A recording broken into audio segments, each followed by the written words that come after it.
What is up, guys? It is the Bluebloods coming at you with another episode in our Big 10 in 31 days theme here.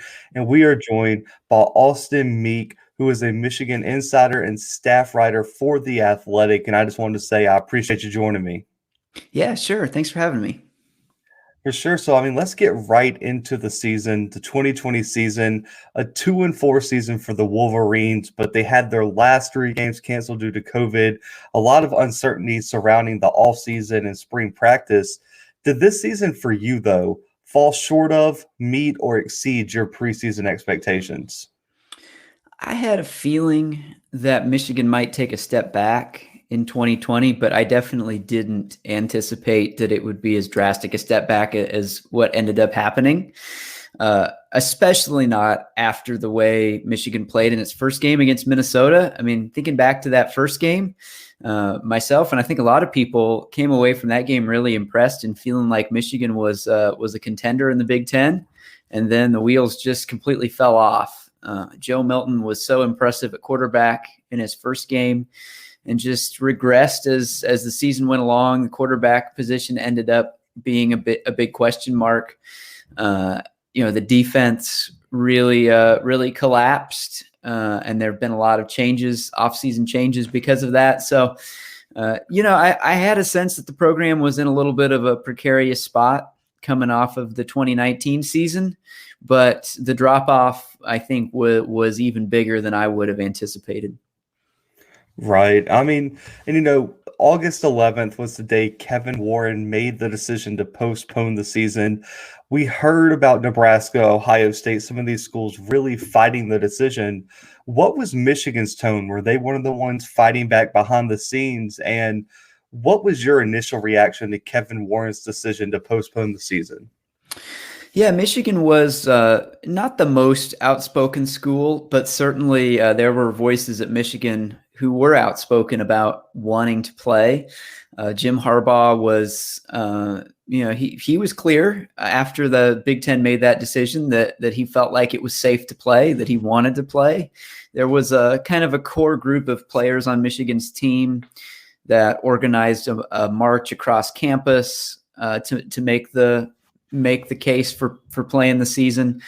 So I was I was a little surprised, I think, when the decision came down. I think I had even though we all understood it was a serious and an unprecedented situation, I think I'd been of the mind that all of the major conferences would figure out a way to play, which ultimately is what they did. When the decision came down, I think it was I think it caught a lot of people by surprise just how quickly that decision was made. Obviously, I think when we saw the backlash that happened afterwards, and whether you agreed or disagreed with the decision, I think there were some legitimate questions about the process that the Big-10 used to make that decision. So ultimately, as it happened, we had a few weeks of uncertainty and people, making their voices heard that they wanted to play, and we ended up playing the season. And, there might be a few teams, and maybe Michigan's one of them, I don't know, might be a few teams that, wondered if it was worthwhile, as difficult as it was, because Michigan, had to cancel their last three games, weren't able to play the Ohio State game this year, which is pretty unfathomable. So certainly a very disjointed season from start to finish. Right. And, I want to get into some on the field stuff. Speaking about a little bit disjointed, especially at the beginning of the season, the quarterback position for Michigan was surrounded with plenty of questions. And we saw two guys really step up. Joe Milton started most of the first half of the season, had an outstanding game against Minnesota, but then things kind of came off the rails against Wisconsin. And then we saw Cade McNamara step in late in the season and I would say be pretty impressive. Well, now Milton's gone. Alan Bowman and J.J. McCarthy are headed to campus soon. Who is your favorite for the 2021 QB1 role? Right now, if I had to say today, I would probably say Cade McNamara. But I really think it could be any of those three guys, and it wouldn't stun me. I think Cade probably goes into the spring having a little bit of a leg up. J.J. McCarthy, the highest ranked high school quarterback to sign with Michigan during Jim Harbaugh's tenure, 5-star prospect, a guy who, if you look at his film and look at the way he played in high school, he's about as ready as it gets for a guy making the transition from high school to college. So I wouldn't count him out, but I do think that the game experience that Cade McNamara has gives him a leg up, at least for now. And Alan Bowman's kind of the wild card because he's not on campus yet.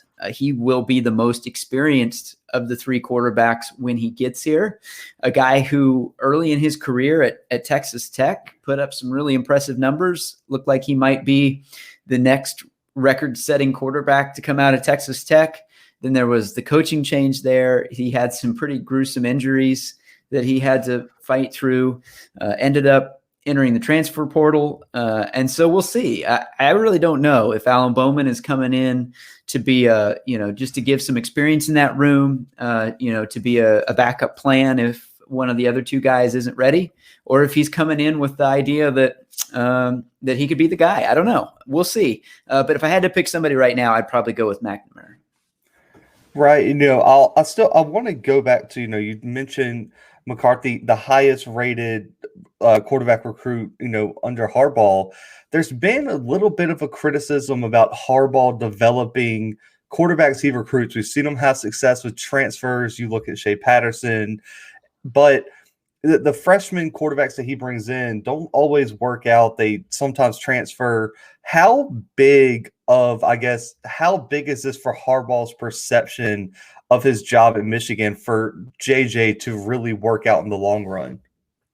Yeah, I don't know if it's an overstatement to say that J.J. McCarthy may have saved Jim Harbaugh's job at Michigan. I mean, I think when we got into the offseason and we're trying to figure out, is Jim Harbaugh going to be back? One of the things I think that swung the scale in his favor was he had this recruiting class coming in, and J.J. McCarthy was really the cornerstone of that, the type of quarterback prospect that Michigan has not signed out of high school since Jim Harbaugh's been here. And you're right, and I think it's a totally fair criticism that Jim Harbaugh hasn't developed a young quarterback at Michigan who's been able to step in the job and be a multi-year starter. The closest they came was Shea Patterson, who came in as a transfer from Ole Miss and was a 2-year starter and played pretty well. Didn't maybe live up to all the expectations that were there when he came in, but aside from Shea Patterson, it's really been a revolving door at quarterback, and it's going to be that way again because Joe Milton. There was a time when we thought maybe Joe Milton would be that guy who was a homegrown quarterback who'd come into Michigan as a freshman, developed. It was his time to take over the starting job, and there was some hope that he could be a 2 or 3 year starter here. Didn't work out that way. Maybe Cade McNamara will end up being that. Maybe J.J. McCarthy will be that. But it is definitely, a box that Jim Harbaugh has not checked yet at Michigan to develop a quarterback that he recruited and signed out of high school who went on to become a multi-year starter at Michigan. Right. And, there was a narrative that hiring Josh Gaddis from Alabama's offensive coordinator, this is what was needed to take this offense to the next level. How would you grade Gaddis's job so far as offensive coordinator, and what are your expectations moving forward for him? I'd probably grade him about a B- somewhere in there. He's been good, okay to good. I think it's hard to judge too much off of the 2020 season just because it was so disjointed. I think if Josh Gaddis had a full season, maybe we would be able to draw a few more conclusions from that.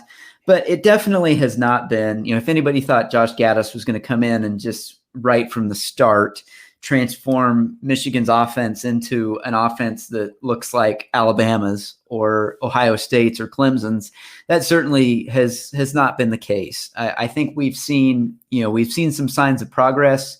We've seen some bright spots from Josh Gaddis's offense. We've also seen some games where it didn't look very good.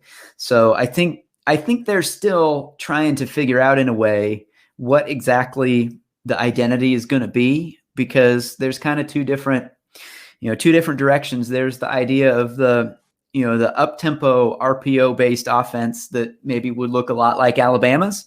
There's also kind of the traditional Michigan offense, which is we're going to run the ball down your throat and we're going to go on these long demoralizing drives and, control the ball, play complementary football. You hear kind of elements of both of those come through. And I'm not really sure they've figured out for sure what the identity is, but we have seen the offense make some strides, just not as much or as quickly as you would have hoped. Yeah, I agree with that. It's hard. I mean, I think anybody who was a first-year head coach, offensive coordinator, defensive coordinator, you kind of got to write off 2020. I mean, to not have a spring with players you haven't got to interact with or develop is a real tough ask. But, moving on to Harbaugh's extension, man. He gets an extension this offseason, entering his 7th season as the head coach. I mean, I feel like this is one of the most polarizing coaching discussions you could have, because I think there's people on the fence that say, hey, he should have already been let go. There's people who say you can't fire Jim Harbaugh. What are your thoughts on the extension, and just in terms of what Harbaugh's done over like his 6 seasons so far, how would you grade his performance right now? Yeah, it's definitely a tricky one for sure. And I agree that it's one of the more polarizing coaching situations out there, because there are a lot of people who feel exactly like you said, that we've seen enough from Jim Harbaugh, that he's hit his ceiling at Michigan. He's not going to win a Big-10 championship there, and they might as well move on. I think there were a lot of Michigan fans who probably felt that way. At the same time, there's another segment of fans who look at it and say, hey, Jim Harbaugh came in here at a time coming off of the Brady Hoke era when Michigan football was way down. And, 2020 aside, his programs have won 8 or 9 or 10 games every year. They're good in the classroom, off the field stuff. There is certainly a segment of Michigan fans who feel like, hey, maybe Jim Harbaugh hasn't delivered the ultimate prize, hasn't won the Big Ten, but he runs the kind of program we want, and we're willing to be patient with him. And I think that mindset is probably closer to the mindset of Michigan's administration and Ward Manuel, the athletic director, who did not hire Jim Harbaugh, but was Jim Harbaugh's college teammate actually at Michigan. And I think the indications were going into the offseason, even when a lot of people were talking about Jim Harbaugh's job status, that Ward Manuel did his first priority, or his first intention was to negotiate a new contract for Jim Harbaugh, and that's what ended up happening. And I think if you look at the contract, it's pretty unusual, in terms of the types of deals you see for a head coach of Jim Harbaugh's caliber. To have such a small buyout, only $4 million, which $4 million is it's not small change, but in the world of college football coaching buyouts, to sign a new deal and have that little of it guaranteed tells you that Jim Harbaugh didn't have a ton of leverage there. And if he was going to come back, it was going to be on a deal that was pretty friendly for Michigan, and that's what happened. And it really is a time for Jim Harbaugh now just to prove it on the field. If he is capable of getting it done at Michigan, there are incentives in his contract that are going to pay off for him, but he's got to earn it. It's the days of him showing up and getting $8 million just to take the job, like that's gone now. He's really going to be evaluated moving forward on what happens on the field in 2021 and beyond. Right, and yeah, buyouts have gotten kind of outrageous. As an Auburn alum, I think we're going to be paying Gus Malzahn until I have kids, based on that contract. And so I understand that, hey, Michigan got a great deal there in terms of a buyout, but I want to move to National Signing Day, man. It wrapped up last month. I love talking recruiting, and we saw the Wolverines sign a top 10 class. It was second in the Big Ten behind Ohio State, who is recruiting at just an all-time level up there with Alabama and Clemson. But what were the biggest positional needs for this program, and who are you most excited to see suit up for the Wolverines? Well, the two guys in the class I think that people are most excited about, J.J. McCarthy, who we talked about earlier, and Donovan Edwards, the running back from West Bloomfield, which is just like half an hour down the road. Those were two guys who really really the cornerstones for the class. And Donovan Edwards in particular, he didn't make his decision until the December signing period started. And, that was one, just Michigan had to have Donovan Edwards, local kid, 4 or 5 star running back, kind of right on the edge, a guy being recruited by Georgia, Ohio State, the kind of player who you need to keep at home if you're Michigan. And so getting McCarthy and Edwards, I think, really kind of pushed that class over the top. They did have some needs that didn't get met in the class. Defensively, especially in the secondary, they have some needs at corner. They signed, I think, 2 DBs in the class, so they're going to be a little bit thin there. So it was, the class was, I think, a really good class on offense and okay to pretty good class on defense. One thing they did do on defense that I'll give them credit for is they added 3 guys on the defensive line in February, including Rayshawn Benny, a 4-star defensive tackle who had been committed to Michigan State, flipped to Michigan.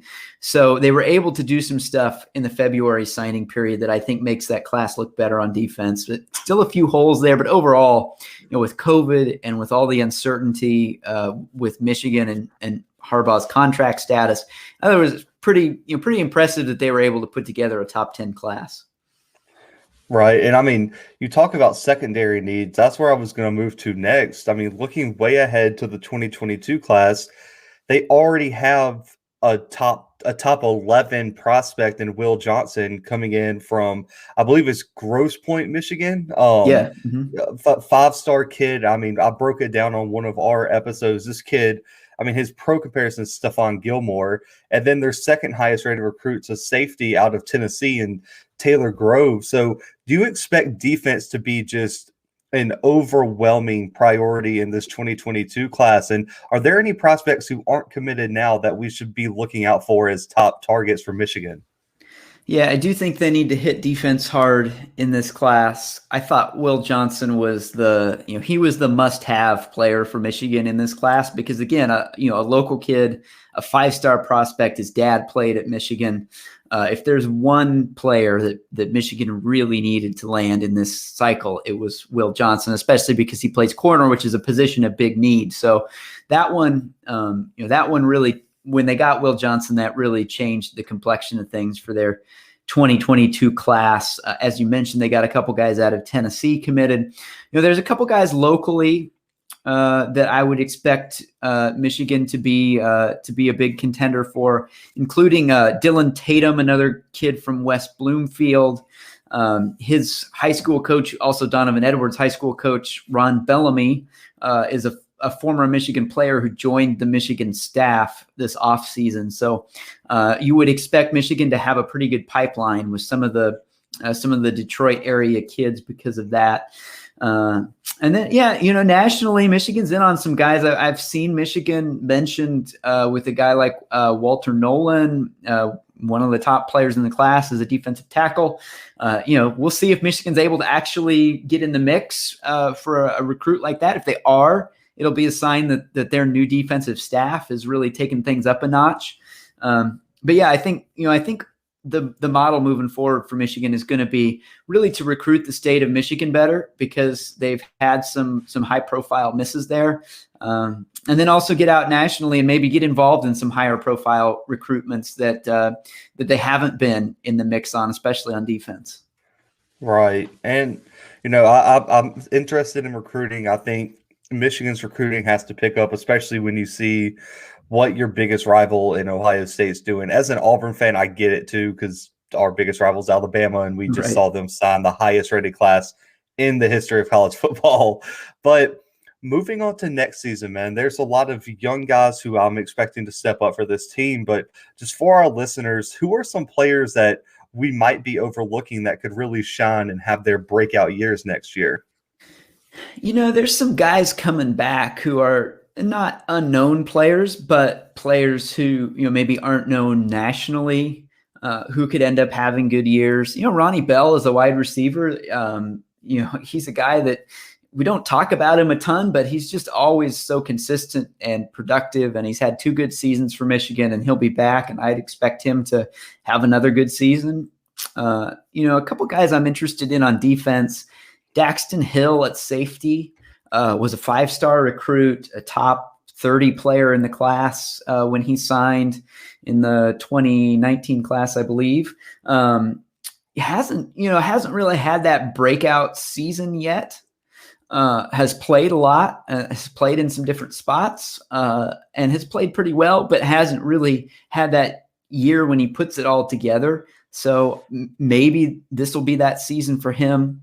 Also, Chris Hinton, was a top 50 player, 5-star defensive tackle. Another guy who's played and, played pretty well at times, but hasn't put it all together yet. And if those 2 guys, Hill and Hinton, can do that, that'll help Michigan's defense. Because I always say at Michigan, they can recruit, they can win their share of recruiting battles. But if you get a 5-star player at Michigan, he's got to play like a 5-star player, because it's not like they've got just a dozen of those walking around like Alabama does. Like if you get one of those guys at Michigan, then it's really important for him, to develop and play like a 5-star player and make a big impact. Right. I mean, Daxton Hill is so talented. I think he has so much untapped potential. So that is a player that I was thinking of as well. But looking ahead at this schedule, man, I'm not going to lie. There's some difficult games on here. I mean, you got Wisconsin, Northwestern, Indiana, on the road at Penn State. You also have Ohio State, and an interesting out-of-conference matchup with Washington, who head coach Jimmy Lake had in the Pac-12 championship last year until COVID, stole that away from them and gave it to Oregon. What do you think the ceiling and or floor could be for this 2021 Michigan team? Yeah, that's a good question. I think to me, kind of the middle ground would be, I think 7 or 8 wins is kind of like probably a realistic hope or expectation for this team, with a ceiling of maybe 10 wins if everything, comes together, and a floor of maybe, 4 or 5 wins if things really go bad. I do think that there's talent on this team, probably more talent than we saw in 2020, with Aiden Hutchinson coming back on defense. Some of the guys we've talked about with Hill and Ronnie Bell coming back, and Hassan Haskins has been a productive running back. So I do think that there's the talent there for Michigan to have a bounce back season. But when I think about a bounce back season, that's probably like 8-4. I don't see it as a team that's going to be up in that 10 or 11 win range. So yeah, because as you mentioned, the schedule's tough. Playing Washington in a non-conference game. The Big-10 East schedule is always hard. A crossover game again against Wisconsin. Wisconsin has just killed Michigan the last 2 years. So yeah, tough schedule and a lot of holes that they have to fill. Right. And, these last 2 questions are more about the fan base Ann Arbor itself. But first of all, I want to ask, I mean, like, no pun intended. I mean, we're the Bluebloods podcast, but Michigan is generally regarded as a blue blood program. What is the what is the temperature tone of the fan base right now in terms of the national championships, Big Ten contention? I mean, what is the perception of the fans? Is it still that Michigan is a blue blood program and we should be winning the Big Ten, competing for national championships year in and year out? Or have they kind of just taken a step back and be like, listen, we just have to get this program rebuilt and then we can eventually be there? I'm just interested to see, what is the fans' perspective right now around Ann Arbor? Yeah, I think they've dialed back the expectations the last couple years. There's some fans who are pretty disillusioned about the state of things, some fans that are frustrated because when Jim Harbaugh came in, of course, the expectation was Big Ten championships, national championships, playoff appearances, and none of that stuff has happened. And not only has it not happened, but the last few years they haven't been close. And I think that has caused some people to recalibrate expectations. There is that segment of Michigan fans who still think of Michigan in the same breath with Ohio State and Alabama, and feel like Michigan should be one of the programs that's there every year in contention for the national championship. But I would say that's probably a pretty small percentage of Michigan fans at this point. I think the bigger percentage of Michigan fans feel like, hey, first of all, let's get back to playing winning football. Let's get back to where we were even just a couple years ago.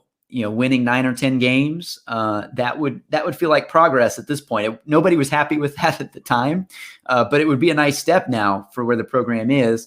And then if you can get back to that point, maybe you can talk about, okay, what do we have to do now to kick down the door to win a Big Ten championship, to get in the playoff. But that feels like it's a few steps away right now, and I think most Michigan fans are pretty realistic about that.